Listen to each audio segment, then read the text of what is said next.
Tranche de couple, avec Max et Guillaume, notre vie, notre monde. saison 2. Bonjour, bonsoir, nous sommes Guillaume, et Max, et nous sommes très heureux de vous retrouver pour ce 21e déjà épisode de la saison 2 de Tranche de couple. Épisode qu'on a choisi d'intituler Back to the Future, aka le monde d'avant, après. Et oui, c'est ça, Back to the Future, aussi connu sous le nom de Monde d'avant d'après. Petit rappel pour ceux qui nous rejoignent peut-être pour la première fois, le podcast est diffusé le lundi tous les 15 jours. Pour les plus impatients en réalité, vous pouvez souvent le retrouver déjà le dimanche soir en fonction de la célérité des créateurs. Le secret The cat is out of the box. Le secret de Polichinelle, on vous a fait des petits teasers ces derniers temps. Voilà, maintenant vous le savez officiellement que l'épisode est souvent en ligne dès le dimanche soir. Après, vu le taux d'écoute le dimanche soir, je pense qu'il y en a qui l'ont déjà remarqué, donc je suis pas super inquiet. Il y aura pas de monstrueuse surprise. Et puis, pour ceux qui veulent le regarder plus tard, dans la semaine ou 2 semaines après, ou même des mois après, parce qu'il y a toujours on a toujours des vues sur nos premiers épisodes, et puis sur les épisodes intermédiaires. C'est assez chouette de voir que voilà, ça fait son chemin petit à petit. On a, je crois, 400 vues pour le tout premier, un peu moins pour les suivants. Je crois que le tout premier n'était pas forcément... Alors, on avait donné tout notre cœur, mais c'était pas forcément une réussite radiophonique à l'époque. N'hésitez pas, ne lâchez pas tout de suite... tu dis ça dans l'épisode de la saison 2, épisode 21. Donc, mais oui, mais je ils le sont rappelle, loin. Hein. N'écoutez pas que le premier épisode, continuez à écouter les suivants. Vous en auriez pas tort de dire que c'est tout un peu inégal en fonction des épisodes, mais on s'est beaucoup amélioré sur cette saison 2 en tout cas. Enfin, on espère. Enfin, on espère. Moi, je trouve en tout cas, je me sens beaucoup mieux maintenant. Enfin voilà, nous sommes donc diffusés le lundi. On peut se retrouver sur notre page Facebook, sur notre compte Twitter, Tranche le chiffre de couple, comme le nom du podcast.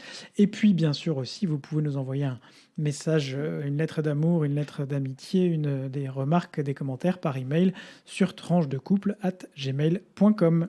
Et donc, pour terminer cette introduction, Max, on compte sur vous, toujours, pour nous aider à faire connaître ce podcast autour de vous. Alors, n'hésitez pas à le partager sur vos réseaux sociaux, en parler autour de vous. Il y a même certains podcasts où les hôtes disent installez-le directement dans les applis de podcast de vos amis. Donc allez-y. Hein. Et puis, comme toujours, si vous le pouvez, mettez-nous une note et un commentaire sur Apple Podcast. C'est vraiment un moyen d'accroître la diffusion du podcast. Et puis, vous pouvez aussi nous mettre un petit commentaire et puis un petit pouce bleu sur YouTube ou le partager sur Facebook encore, comme on vous le disait. Absolument. Alors, Guillaume, c'est toi qui ouvre le bal de la rubrique Actu aujourd'hui ? Bah oui, Back to the Future, le passé d'avant, le futur d'après. Bon, on se retrouve aujourd'hui dans un mois de juin qui n'a rien à voir avec le mois de juin de l'année dernière, avec pourtant des chiffres du Covid un peu différents. On sent que cette année, il y a en tout cas dans un certain nombre de pays de l'Union européenne, il y a une sorte d'endormissement de l'épidémie qui régresse de façon assez forte, avec, pour de nombreux pays, selon l'agrégateur Renculable de l'université de Genève et du Swiss Data Center, un R qui donc est aujourd'hui à 0,65 par exemple pour la France ou à 0,56 pour la Belgique. Pour rappel, le R, c'est le taux de reproduction du virus qui correspond au nombre de cas à 7 jours pour 100 000 habitants. Et donc dans ces pays européens, nombreux sont ceux qui ont partiellement ou totalement levé les restrictions en cours. La plus emblématique d'entre elles, c'est évidemment la fin du couvre-feu en France. 8 mois que vous, pauvres Français qui nous écoutez, étiez contraints de sortir de chez vous, de rentrer chez vous, pardon, au plus tôt, parfois jusqu'à 18h, ensuite 19h, puis généreusement 21h, et enfin 23h. Ça y est, vous êtes libre, vous pouvez ressortir après 23h. D'après ce que j'ai cru comprendre et d'après ce que j'ai cru voir sur les vidéos et les images qu'on a vues ces dernières semaines, il y en a qui n'ont pas forcément attendu. On vous en veut pas, mais maintenant vous pouvez le faire en toute liberté.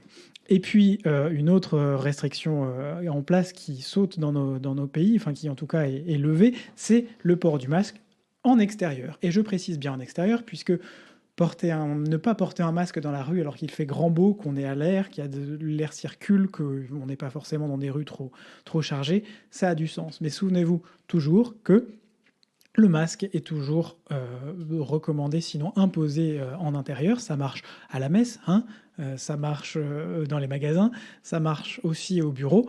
N'oublions pas que malgré tout, le virus continue à circuler, que la vaccination avance, mais que ça prend toujours un peu de temps, la France s'est donné pour objectif au mois d'août d'avoir primo-vacciné, donc première injection, 40 millions de personnes, c'est-à-dire environ 60% de la population. C'était un premier objectif fixé par le gouvernement. La Belgique sera probablement dans les mêmes eaux, même si on a en Belgique des taux de vaccination qui sont extrêmement divers entre les différentes régions. Avec par exemple en Flandre, ils s'attendent à arriver à un taux de vaccination général de 90%, 90% selon les dernières informations du gouvernement flamand. C'est énorme, il y a une adhésion assez monstrueuse.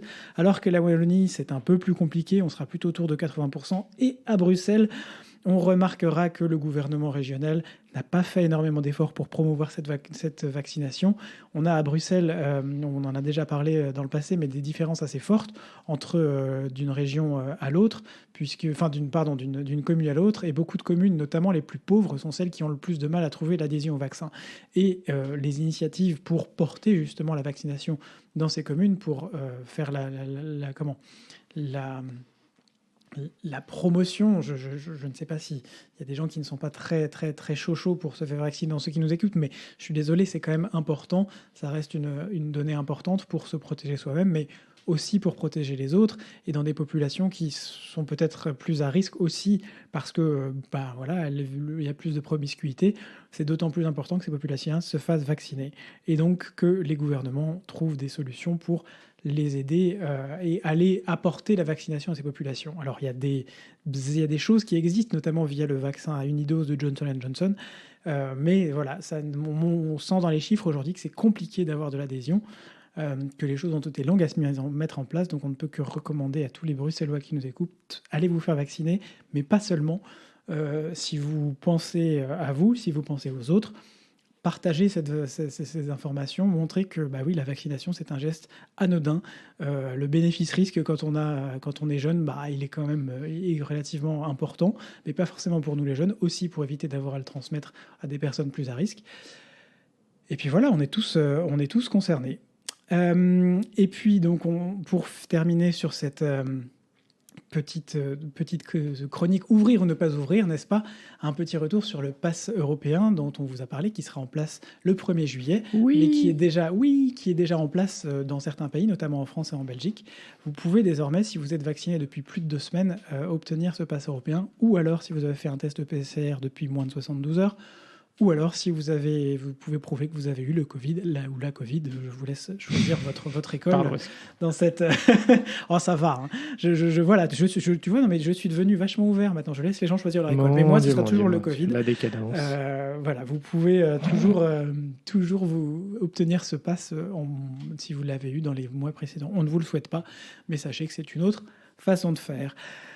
Voilà pour cette petite chronique ouvrir ou ne pas ouvrir. Max, tu vas nous parler d'un sujet qui nous a beaucoup manqué ces derniers temps. On n'en a tellement pas parlé. Nous a-t-il vraiment manqué ? Oh oui, grave. On va vous parler aujourd'hui Brexit drama. Brexit means Brexit. Voilà, c'est ça. Nous revoilà. Ça les revoilà le Brexit. Vas-y, Max. Ah là là. Et on pensait tous que c'était terminé parce que, la transition, terminée, l'accord sur la sortie, terminé, les relations commerciales, terminé, validé. C'est ça, terminé. Je crois qu'on peut appeler ça terminé, les relations commerciales ces derniers temps avec l'Union. Et alors, en fait, je vais peut-être vous remettre dans le contexte. Alors, du 11 au 13 juin, peut-être que vous avez suivi, il y avait le sommet du G7 qui s'est tenu au Royaume-Uni sous présidence britannique. Alors, le G7, c'est cette réunion des dirigeants de 7 pays, grosses économies, l'Allemagne, la France, l'Italie, le Canada, le Japon, le Royaume-Uni et les États-Unis, auxquels sont associés la présidente de la Commission européenne et celui du président du Conseil européen. Alors, ce sommet, pour Boris Johnson, c'était un peu la vitrine du Global Britain, donc ce slogan qu'il a mis en avant pour montrer que le Royaume-Uni allait rayonner en étant sorti de l'Union européenne sur la scène internationale. Alors, il y avait beaucoup d'objectifs pour cette réunion.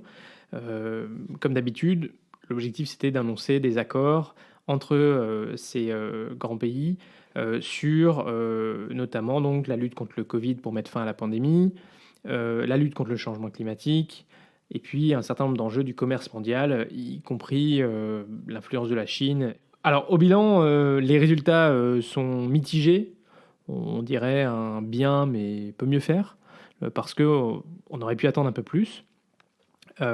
Mais c'est pas là-dessus que je voudrais revenir. Je voudrais maintenant voilà, faire le lien avec le Brexit, parce que en fait, ce sommet a été pollué par ce sujet favori de Boris Johnson, les suites du Brexit. Même si il en avait vraiment pas envie, parce que c'était pas l'objectif. Mais en fait, même temps, il avait tellement de représentants européens autour de la table, c'était difficile à éluder. Hein. Mais surtout, le problème, c'est que le gouvernement britannique continue de contester l'application de l'accord entre l'Union européenne et le Royaume-Uni sur l'Irlande du Nord. Et vous le savez, c'était un élément clé de l'accord de retrait de l'Union européenne. Ouais, Brexit means Brexit, Ouais. but only pour le Royaume-Uni, c'est ça? Voilà, c'est ça. Et vous vous souvenez que c'était aussi un élément politique essentiel pour sauvegarder cet accord du Vendredi Saint, le fameux Good Friday Agreement, et qui permet donc de garantir la paix, de maintenir la paix sur l'île de l'Irlande, entre l'Irlande du Nord et le reste de l'île. Et Joe Biden, vous le savez, c'était son premier G7 en tant que président des États-Unis, avait déclaré dès la campagne électorale la nécessité de préserver l'accord du Vendredi Saint, en faisant un prérequis même à tout accord de libre-échange entre les États-Unis et le Royaume-Uni. Et puis, il a eu de cesse de répéter tout au long de ces derniers mois qu'il fallait s'assurer qu'il n'y ait pas de problème, et donc les atermoiements britanniques n'étaient pas les bienvenus. Donc, l'idée, c'est qu'il faut trouver une solution, quoi. Sauf que cette solution, elle existe déjà, en fait. Elle est dans l'accord, c'est marqué. C'est ça. Elle existe, elle a été validée par le gouvernement britannique. C'est signé. Dirigée, signée par Boris Johnson, hein, by the way, toujours le même, dans cet accord de divorce avec l'Union européenne. Alors on se souvient, c'était extrêmement compliqué de négocier ça. Il avait remis en cause à plusieurs reprises, mais finalement il avait agréé. Et puis, dans la négociation qui avait suivi sur la relation commerciale future avec l'Union européenne, la négociation sur l'accord de libre-échange, enfin les relations économiques, déjà, donc c'était seulement quelques mois après la signature de l'accord sur le divorce, le gouvernement britannique avait cherché à remettre en cause cet accord, comme le raconte très bien Michel Barnier dans son livre où il raconte par le menu les négociations du Brexit, hein, à la fois le divorce et puis la relation future. C'est très intéressant, je vous engage à le lire. Et le gouvernement britannique avait, pendant cette négociation, en fait, sorti un projet de loi, où globalement, il se permettait de ne plus appliquer certaines dispositions de l'accord. Alors, c'était un projet de loi qui avait été très polémique, y compris au Royaume-Uni, parce que en fait, il remettait quand même en cause l'accord qui avait été validé. Finalement, Boris Johnson avait l'avait utilisé un peu comme un argument pour faire pression sur l'Union européenne, et avait fini par le retirer après quelques mois. Mais de fait, ce qui est en jeu aujourd'hui, j'ai déjà mentionné brièvement, à nouveau, c'est le respect des engagements pris. Le Royaume-Uni est-il aujourd'hui un partenaire fiable sur la scène internationale, ou est-ce qu'en réalité, il ne se sent engagé par un traité international qu'au moment où il le signe? Aujourd'hui, on peut se poser la question. Le respect des engagements pris, c'est un élément essentiel des relations internationales, et clairement un prérequis pour développer des alliances et des relations économiques fortes. Si vous n'allez pas signer un accord avec un partenaire, avec un certain nombre de conditions, et puis le lendemain, il les remet en cause. À ce moment-là, l'accord, il est caduc. Donc, si le Royaume-Uni n'est plus considéré comme un partenaire fiable, alors c'est sa crédibilité sur la scène internationale qui va s'en ressentir durement, au plan économique, mais aussi au plan politique. Et donc, au moment où Boris Johnson cherche à négocier des accords de libre-échange pour remplacer en fait les accords de libre-échange que le Royaume-Uni, que l'Union européenne avait développés avec un certain nombre d'économies dans le monde, et puis au moment où il cherche à nouer des liens qui matérialiseraient son Global Britain, donc des relations politiques fortes avec un certain nombre de pays, il se tire véritablement une balle dans le pied. Et donc c'est ainsi que durant le sommet du G7, les interlocuteurs européens n'ont cessé de rappeler à Boris Johnson qu'il devait respecter sa propre parole et les engagements du Royaume-Uni vis-à-vis de l'Union européenne, parce que sinon, tout tombait, y compris d'ailleurs les relations bilatérales si chères au Royaume-Uni, et notamment le président français Emmanuel Macron a clairement dit la capacité à faire un reset de nos relations, à les développer, les relations bilatérales, est dépendante du respect des engagements que vous avez pris au niveau de l'Union européenne.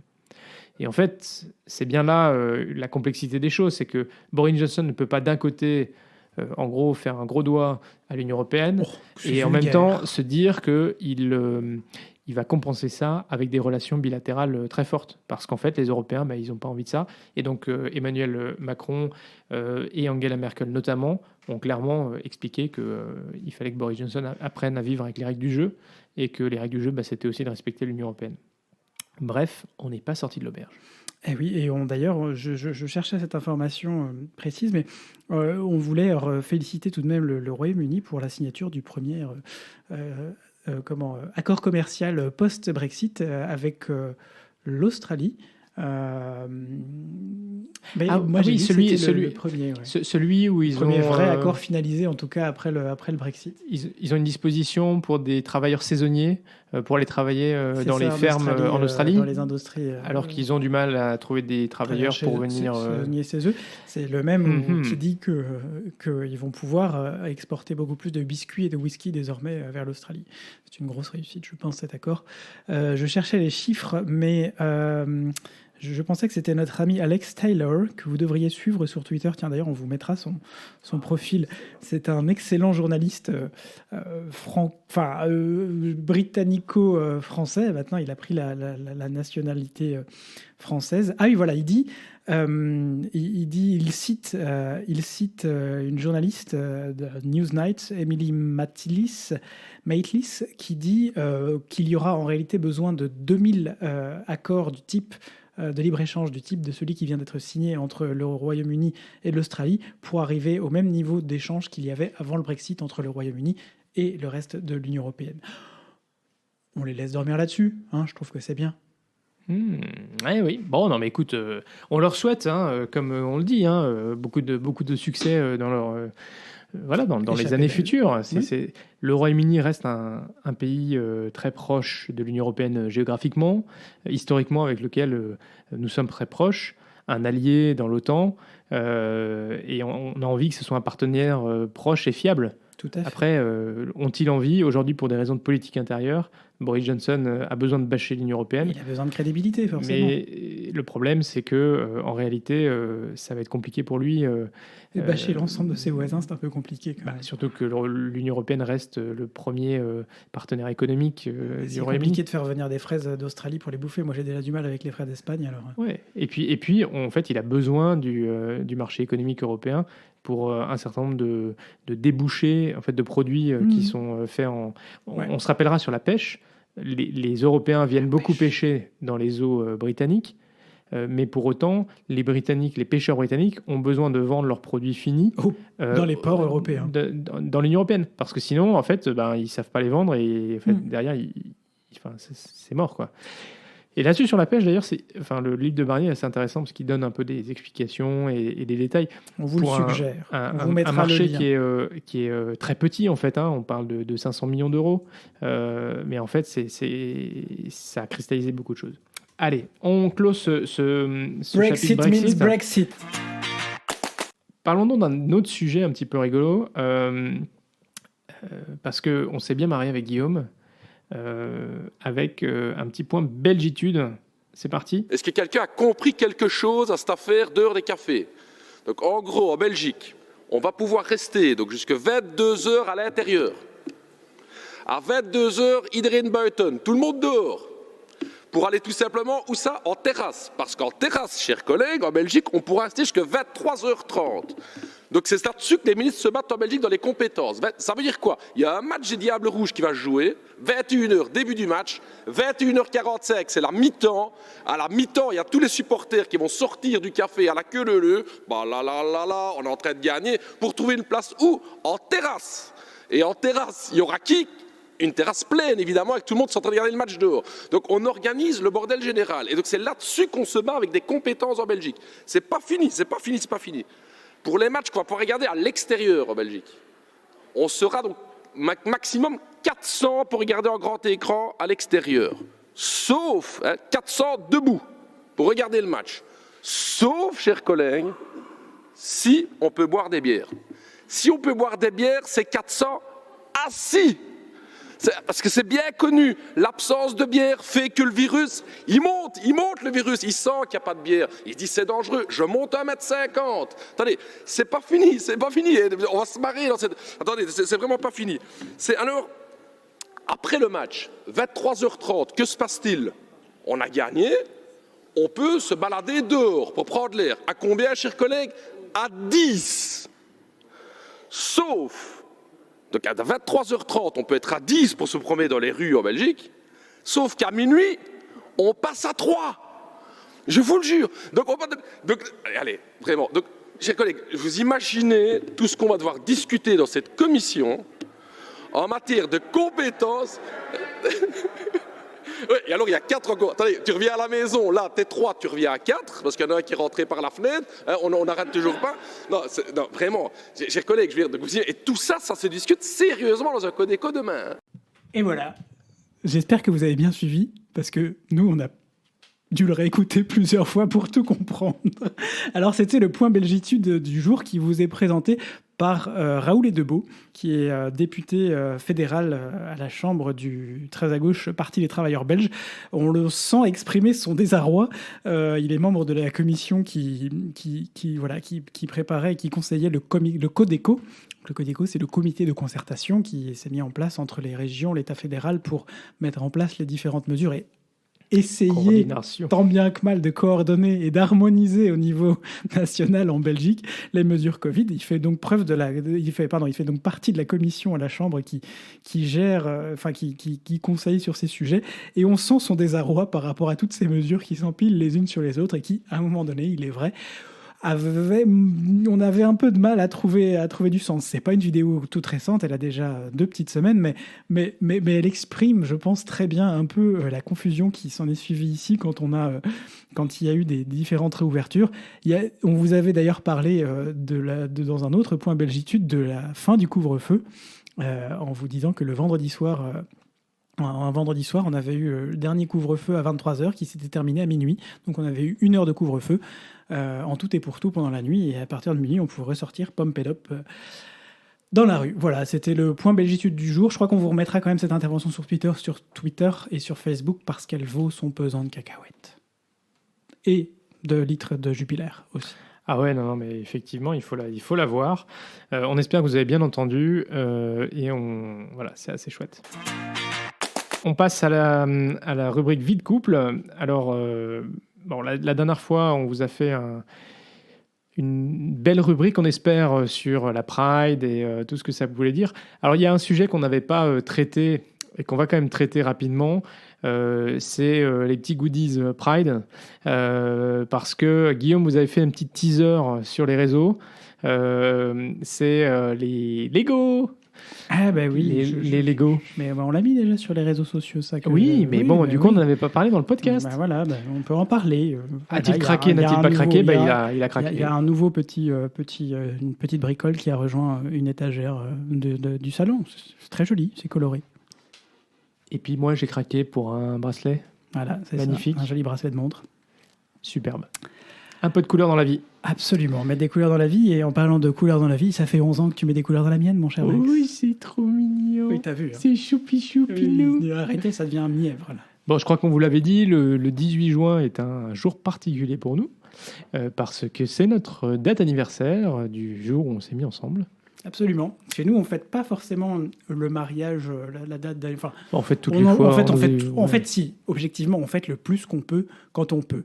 Mais le truc qui a du sens pour nous le plus et qu'on fête, disons, qu'on marque le plus, c'est effectivement la date où on s'est mis ensemble plutôt que la date où on s'est marié, parce que je crois que dès le début, on avait un engagement suffisamment fort pour dire que c'est ça qui compte. C'est mignon. T'as vu.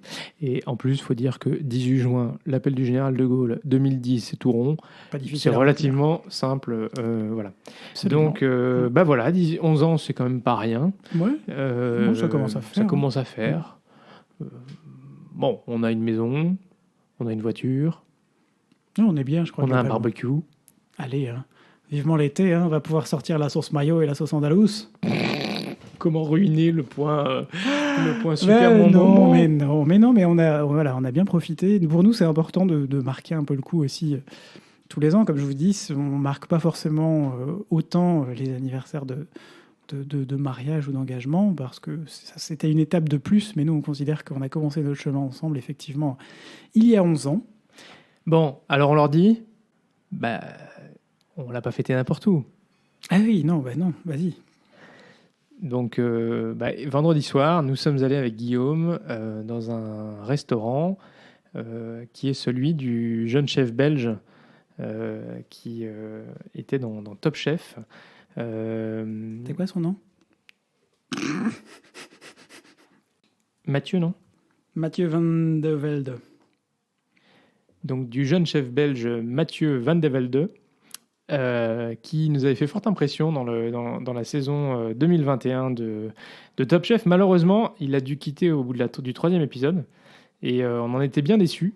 Mais notamment, il avait une capacité à associer les choses et à être dans une justesse du goût en utilisant la salinité des produits, notamment des poissons et des produits de la mer, qui avait l'air assez intéressante.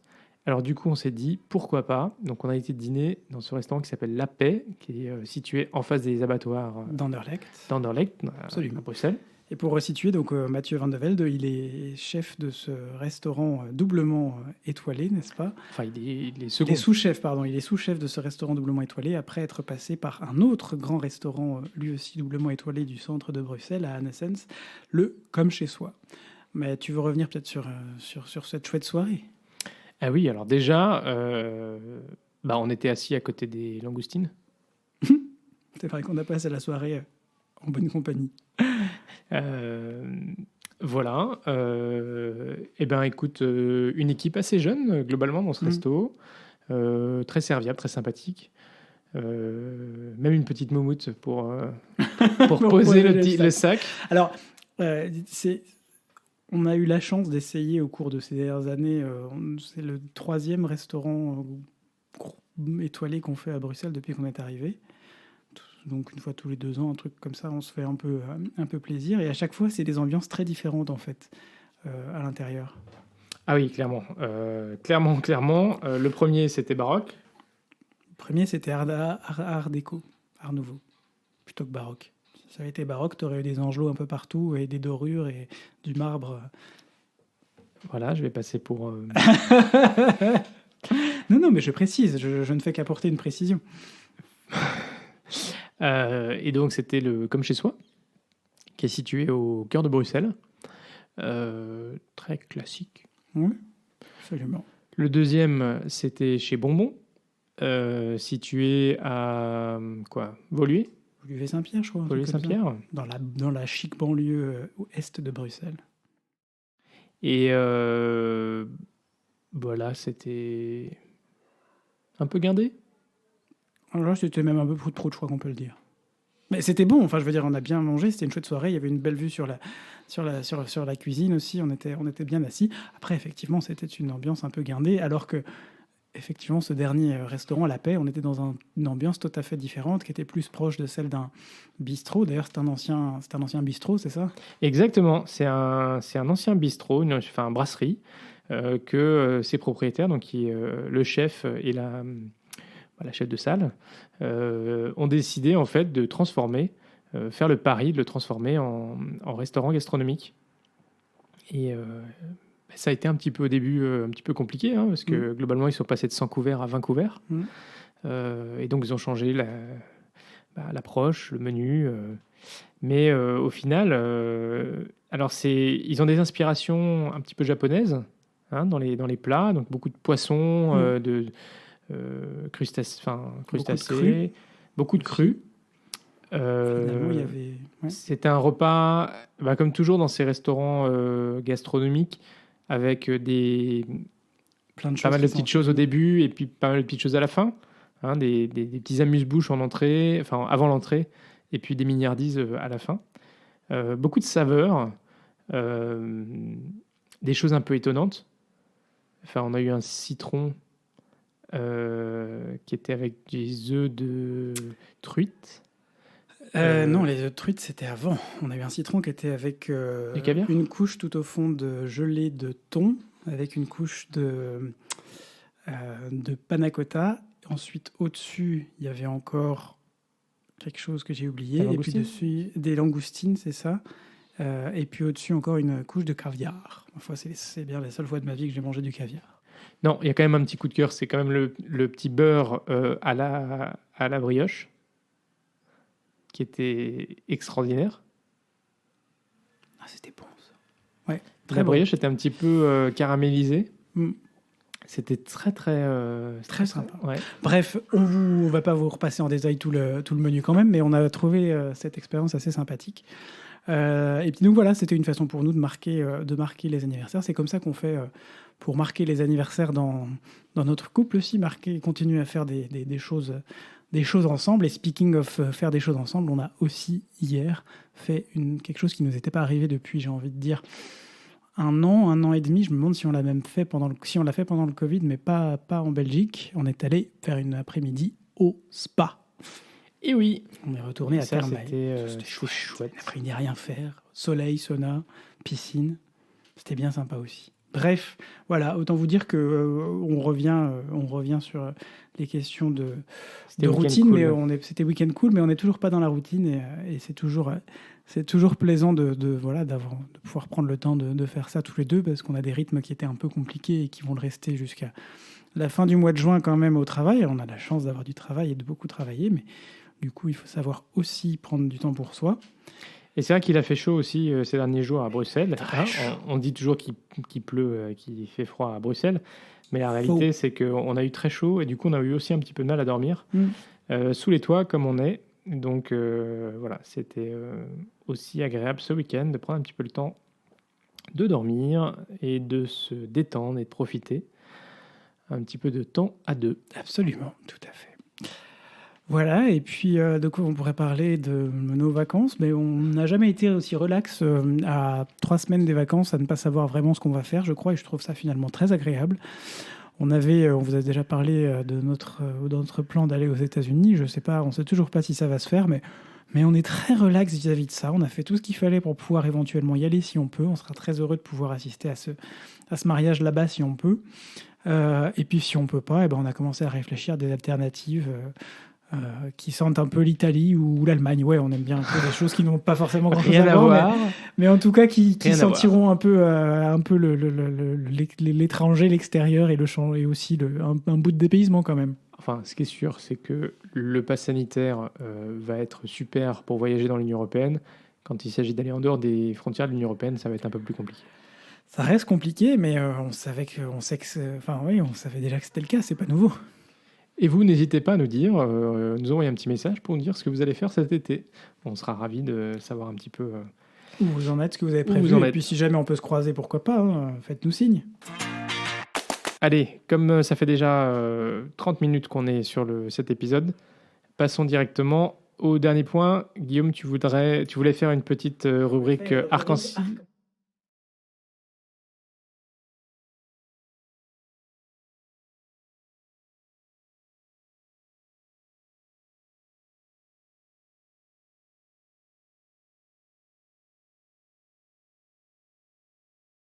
Et oui.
Sports Ally.